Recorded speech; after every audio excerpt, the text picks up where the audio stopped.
Olá, tudo bem com você? Agradeço aí pela tua fidelidade nos acompanhando no Tendências Globais. Vamos continuar o nosso estudo do livro do Apocalipse, que é uma bênção. Para mim tem sido algo maravilhoso e eu acho que também na sua vida está acontecendo a mesma coisa, você que tem nos acompanhado.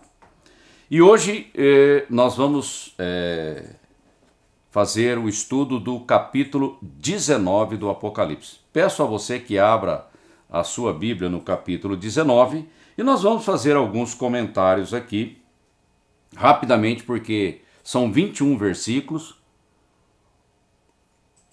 O capítulo 19, ele tem pontos doutrinários muito importantes e que nós não podemos gastar muito tempo, porque senão a gente não conclui, tá ok? Então eu vou ser bastante rápido. Primeiro versículo. João, ele ouve uma grande voz de uma grande multidão que dizia: Aleluia! A salvação e a glória e a honra e o poder pertencem ao nosso Deus. Uma grande multidão no céu, com uma grande voz, adorando a Deus e glorificando a Deus. No céu tem muita gente.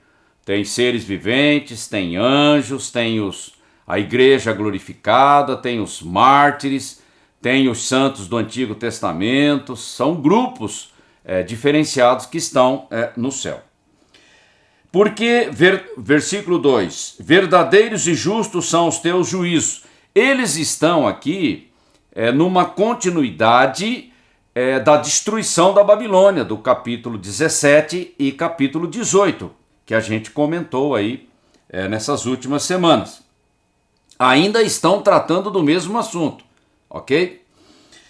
Pois julgou a grande prostituta, a mulher chamada Maldade, a meretriz, a Babilônia, a grande, que havia corrompido a terra com a sua fornicação, com a sua prostituição espiritual. E das mãos dela vingou o sangue dos seus servos. Muito sangue na conta da Babilônia, dessa mulher. E outra vez disseram no versículo 3, Aleluia, e a fumaça dela sobe para todo sempre. Ou seja, uma destruição permanente. Ela não será levantada novamente. E no versículo 4, e os 24 anciãos e os 4 animais prostraram-se e adoraram a Deus que estava assentado no trono, dizendo, Amém, nós concordamos, é verdade, aleluia. E interessante, aleluia é aqui que aparece essa expressão no Novo Testamento, sabia? Tem alguma coisa que liga lá com Salmos, e o sentido de aleluia é louvai ao Senhor, é um comando, ok? E interessante que aqui é repetido 4 vezes no capítulo 19 do Apocalipse. No versículo 5, e saiu uma voz do trono que dizia, louvai o nosso Deus, vós todos os seus servos. Aí já é um grande grupo. E vós que o temeis, porque sem temor não dá para ser servo. Essas duas coisas estão relacionadas, é uma qualificação de quem é servo. Assim, pequenos como grandes, não importa o tamanho da unção, o tamanho do ministério, servo é servo. Uns são chamados para uma coisa, outros são chamados para outras, mas todos são servos e todos temem ao Senhor. E aqui é um comando, louvai a Deus, todos vós, servos do Senhor, vós que o temeis. E ouvi como que a voz de uma grande multidão, e como que a voz de muitas águas, ou seja, é um barulho muito grande, e como que a voz de grandes trovões. João está comparando, fazendo comparações, que dizia, aleluia, pois já o Senhor Deus Todo-Poderoso reina, é o mistério de Deus que nós já falamos, lá do começo do Apocalipse, o mistério de Deus, o segredo de Deus sendo revelado. Eu vou achar aqui para vocês, tá aqui, ó. no capítulo 10 de Apocalipse, versículo 7. Mas nos dias da voz do sétimo anjo, está lá na sétima trombeta, quando estiver por tocar a trombeta, se cumprirá o segredo de Deus, como anunciou aos profetas, os seus servos. O reino, a vinda visível, gloriosa do Senhor Jesus Cristo para estabelecer o reino e tomar posse da terra. Porque quando Jesus pega o pergaminho, o rolo da mão de Deus, é o título de posse da terra. E só ele foi achado digno de tomar o rolo e abrir os seus selos. Aí a gente começa a fazer essas amarrações. No céu já está em festa, em júbilo, porque a Babilônia foi destruída e Deus vai estabelecer o reino milenar. Há uma certeza no céu, por isso que essa celebração ela já acontece. Mas ainda não aconteceu, mas é certo que vai acontecer e está muito próximo de acontecer. Até o versículo 6 tem um certo link, uma certa ligação com a destruição da Babilônia. Por isso que eu enfatizei tanto a questão da Babilônia, porque é uma virada na conclusão, na realização, no cumprimento total dos julgamentos de Deus sobre a terra. Aqui no versículo 7, agora ele muda o assunto. Em vez de olhar para a terra, ele olha para o céu. O assunto agora, o foco é diferente. Versículo 7, regozijemo-nos e alegremo-nos e demo-lhes glória, porque vindas são as bodas do Cordeiro, casamento do noivo com a noiva, e a noiva é a igreja arrebatada, e o noivo é o Senhor Jesus Cristo glorificado. Ok? Só vou dizer isso porque esse assunto é muito bacana, muito bonito, tem bastante informação, mas nós vamos ficar só com isso, tá bom? E já a sua esposa se aprontou. De noiva para esposa, que é casamento. Ela já se aprontou. Só que a Bíblia diz que foi-lhe dado vestimentas próprias para ser a noiva que vai casar com o noivo.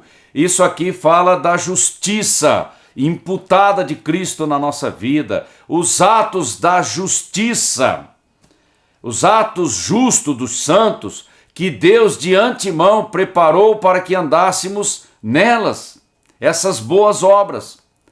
Ou seja, tudo é pela graça e todo o mérito é do Senhor Jesus Cristo. Então, eu só posso ter um sentimento genuíno no meu coração de gratidão. E eu só posso ter uma atitude correta, dependência do Espírito Santo, porque é na força do Espírito que eu realizo as boas obras que glorificam a Deus. Vamos ficar só nisso e vamos seguir. E foi-lhe dado que se vestisse. Foi-lhe dado. É uma graça. Foi-lhe dado que se vestisse de linho fino, linho fino, puro e resplandecente. Uma veste resplandecente é só no céu. É uma veste de luz. Porque o linho fino são a justiça, são os atos de justiça dos santos. Aqui eu quero linkar duas coisas, só para a gente seguir em frente. Primeira coisa, a justiça imputada de Cristo na minha vida, que é a minha salvação. O sangue, agora pelo sangue, eu sou considerado filho de Deus, justo na presença do Pai. Mas tem o outro lado, que está linkado, que são os atos dos santos. Aqui eu já penso no galardão, na recompensa. Então no céu tem diferença na vestimenta em função dos atos. Tem gente que tem mais atos, tem gente que tem menos. E tem vários tipos de coroas, de galardões no céu. Não vamos entrar nesse assunto, mas só trouxe aqui essa amarração entre as duas coisas. E disse-me no versículo 9, escreve, bem-aventurados aqueles que são chamados à ceia das bodas do Cordeiro. E disse-me, estas são as verdadeiras palavras de Deus. Chamados para a ceia. A analogia aqui é do casamento judaico, que se você adquirir a apostila, lá vai ter quadros com todos os detalhes desse tipo de assunto que nós estamos tratando aqui de forma rápida. Uma coisa é você ser a noiva e participar das bodas, do casamento. Outra coisa é você ser amigo do noivo e ser convidado para a ceia do casamento. São duas coisas diferentes. E a maneira mais consistente que eu vejo, aí fica a minha opinião pelo que eu tenho visto, estudado, as bodas acontecem no céu, na presença do Pai. Porque no casamento judaico tem uma particularidade do casamento na casa do Pai, na presença do Pai, ok? Mas a ceia é para os convidados. E aonde que Jesus vai ser glorificado? Na terra, antes do milênio. Aí os convidados são os amigos, né? Aí os amigos você pode chamar os mártires da tribulação, os santos do Antigo Testamento. Vamos sentar à mesa, no reino. E isso aparece lá nos evangelhos. Vou só citar e seguir em frente, tá bom? E eu lancei-me a seus pés para o adorar. Aqui João se prostrando aos pés do anjo que estava conduzindo essas revelações para João. Mas ele disse-me: olha, não faças tal, sou teu conservo e de teus irmãos que têm o testemunho de Jesus. Adora a Deus, porque o testemunho de Jesus é o espírito de profecia. Por isso que nós somos cristocêntrico. Tudo aponta para Cristo. Ele é o início e a consumação. Eu sou o princípio e o fim. Ok?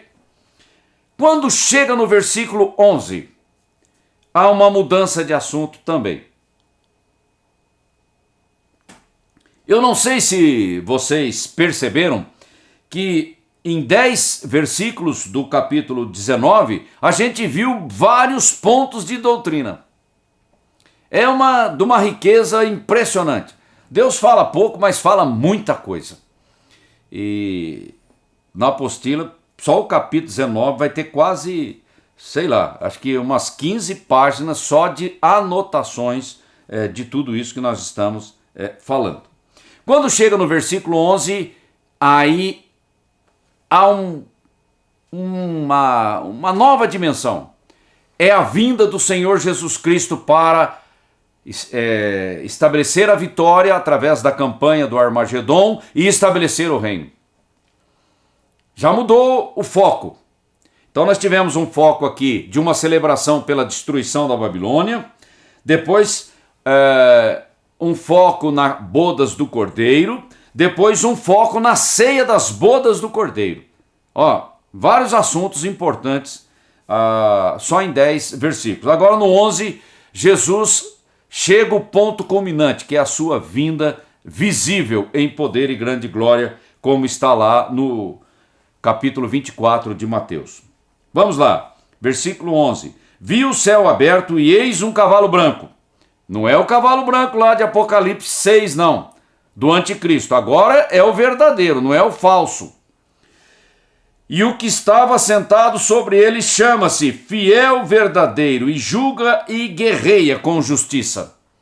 Deus é justo, é reto, é santo em tudo quanto faz. E os seus olhos eram como chama de fogo, e sobre a sua cabeça havia muitas coroas, e tinha um nome escrito que ninguém sabia, senão ele mesmo. Esse nome que ninguém sabia, senão ele mesmo, fala de uma intimidade do Filho de Deus com o Pai.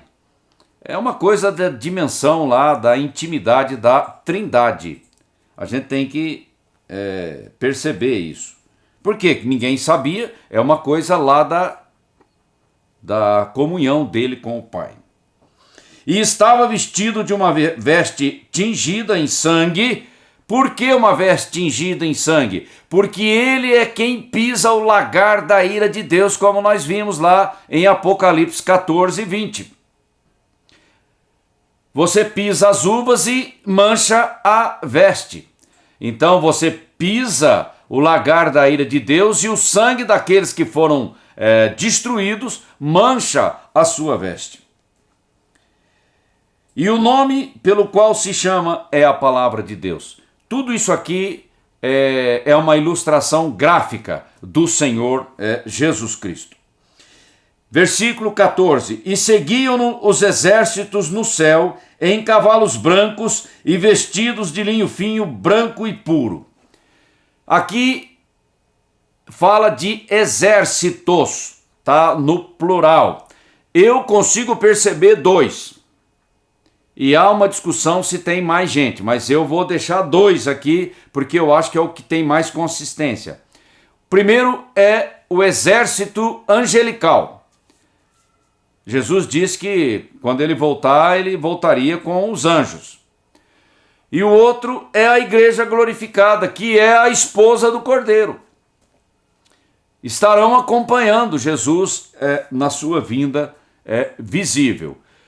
A questão dos mártires da tribulação e a questão dos santos do Antigo Testamento ainda não entraram no ciclo da primeira ressurreição. Isso vai acontecer depois. Vocês estão entendendo? Nesse momento só tem 2 grupos que podem participar: a igreja e os anjos. Lá na apostila tem muita explicação sobre isso. Versículo 15: E da sua boca saía uma aguda espada para ferir com ela as nações que se reuniram, os reis da terra, os reis do Oriente, que se reuniram num lugar chamado Armagedon, conforme a gente viu lá no capítulo 16, versículo 16, congregaram-se num lugar chamado Armagedon. Ele vem para pisar o lagar da ira. O lagar da ira é a campanha do Armagedon. Ok? E essa espada aguda é afiada para ferir com ela as nações, e ele as regerá com vara de ferro, e ele mesmo é o que pisa o lagar do vinho do furor da ira do Deus Todo-Poderoso. Aqui, num versículo, você tem várias coisas. Com a sua espada, a espada da sua boca é a sua palavra. E também ele vai reger as nações da terra com vara de ferro. Isso também está profetizado na Bíblia. Mas reger as nações já é no milênio.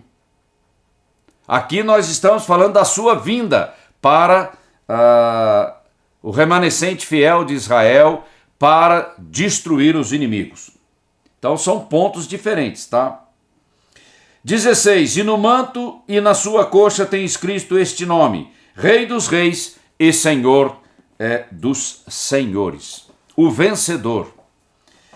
E vi, no versículo 17, um anjo que estava no sol e clamou com grande voz, dizendo a todas as aves que voavam pelo meio do céu: Vinde e ajuntai-vos à ceia do grande Deus.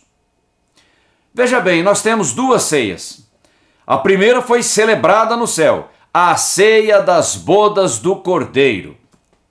E agora nós temos esta ceia que já foi referida lá no capítulo 16, versículo 14, conectando esta ceia com a campanha do Armagedon.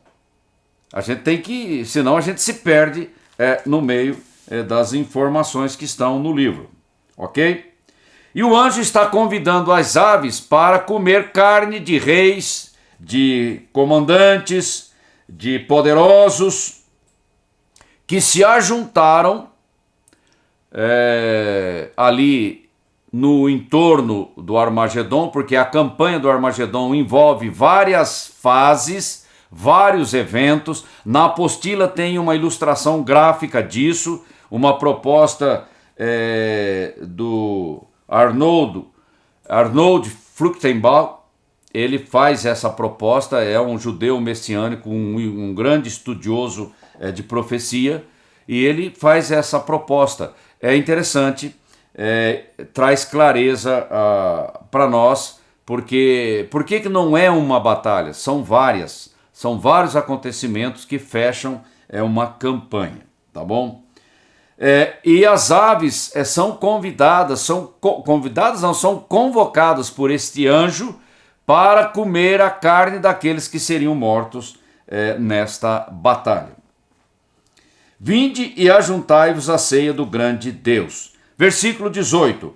Para que comais a carne dos reis, de tribunos, de fortes, de cavalos e dos que estão sobre eles, e a carne de todos os homens, livres e servos, pequenos e grandes, aqueles que se ajuntaram para batalhar contra o que está assentado no cavalo branco. E nós estaremos acompanhando Jesus nesta vinda, ok? Nós e os anjos.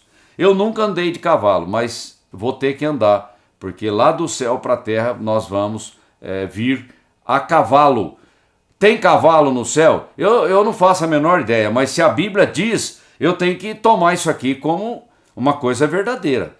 Que tipo de cavalo é esse, eu não sei. Mas que podem ser anjos, esses cavalos. Eu não sei, mas nós vamos voltar em cavalos brancos junto com o Senhor. Tá ok? No dia nós vamos ficar sabendo como é que é o negócio.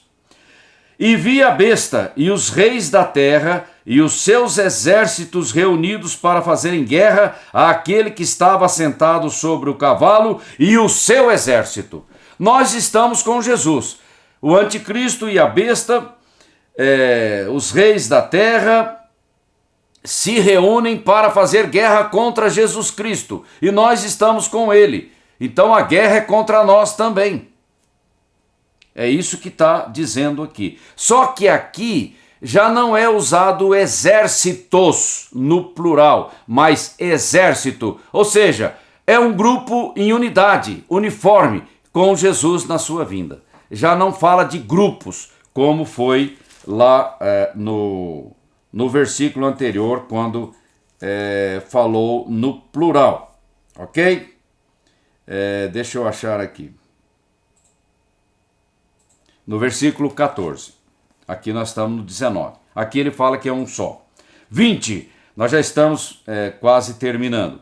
E a besta foi presa, e com ela o falso profeta, quer dizer, os dois estavam vivos por ocasião desse evento, desse momento.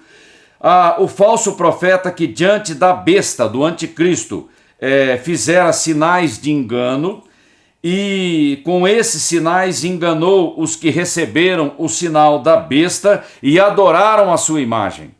A gente viu isso lá no capítulo 13 do Apocalipse.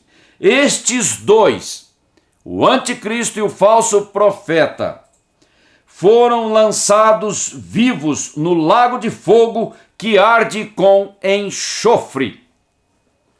Esses dois, eles têm uma particularidade, eles vão direto para o lago do fogo. É uma coisa marcante. Pelo que eles fizeram na terra. Então Deus pega e já joga direto no lago do fogo. Já não passa nem pelo trono branco. É marcante, porque todos os outros vão ter que comparecer, vão para o Hades, e do Hades vão ter que comparecer no trono branco e depois serem lançados no lago de fogo. Isso está no capítulo 20, que vai ser o próximo capítulo que nós vamos estudar. Para encerrar, o último versículo. E os demais, ou seja, tirando o anticristo e a besta, são os demais.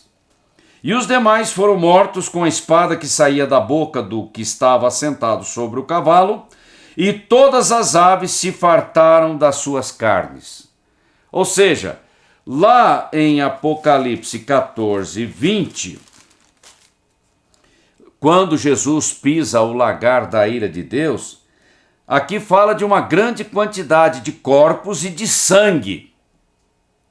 Ok? Na apostila você tem tudo isso. O sangue chegando à altura do freio do cavalo, um sangue correndo por 300 quilômetros. Aí, quando você fala 300 quilômetros em Israel, eu tenho que começar a pensar que de Haifa, que está lá no Mediterrâneo, passando pelo Armagedon e descendo ali para o entorno de Jerusalém, e de Jerusalém descendo para o Mar Morto e descendo